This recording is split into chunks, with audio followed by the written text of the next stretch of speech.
So today, I will show you how to play Dead by Daylight online.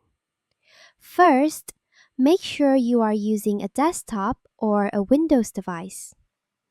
Go to the search bar on your computer, type Steam, and open the Steam application.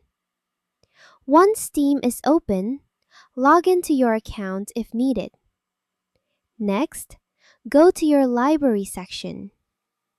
In the search bar inside your library, type Dead by Daylight. When the game appears, click on it to open the game page. After that, click the play button and wait for the game to load. This may take a few moments depending on your system.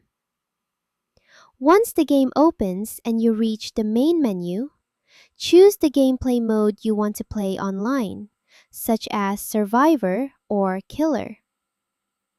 And that's it.